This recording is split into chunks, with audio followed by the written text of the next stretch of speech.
যুক্তরাষ্ট্রের নিউ ইয়র্কে গতকাল মঙ্গলবার গুরুত্বপূর্ণ একটি বৈঠক অনুষ্ঠিত হয়। বাংলাদেশের অন্তর্বর্তী সরকারের প্রধান উপদেষ্টা অধ্যাপক মোহাম্মদ ইউনূসের সঙ্গে সাক্ষাৎ করেছেন ফ্রান্সের প্যারিসের মেয়র অ্যানে হিদালগো।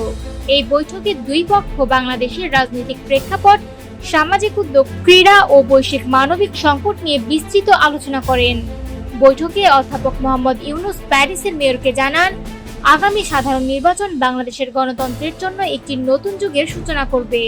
তিনি বলেন, ফেব্রুয়ারির প্রথমার্ধে অনুষ্ঠিত হতে যাওয়া এই নির্বাচন কেবল ভোটের খেলা নয়, এটি দেশের গণতন্ত্রকে আরও দৃঢ় ও সশক্ত করার এক ভিত্তিমূলক ঘটনা।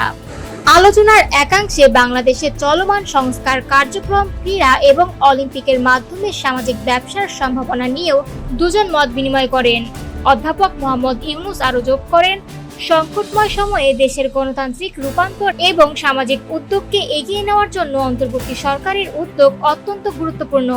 প্যারিসের মেয়র অ্যানে হিদালগো মোহাম্মদ ইউনূসের নেতৃত্ব এবং মানবতার প্রতি তার অঙ্গীকারের প্রশংসা করেন। তিনি বলেন, আপনি যে অসাধারণ কাজ করেছেন তা শুধু বাংলাদেশ নয়, পুরো বিশ্বে মানবিক উদাহরণের ভূমিকা রাখছে।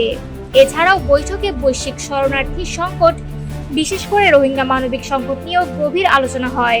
দুই পক্ষ এই সংকট মোকাবিলায় আন্তর্জাতিক সহযোগিতা ও সমন্বিত উদ্যোগের প্রয়োজনীয়তার উপর জোর দেন।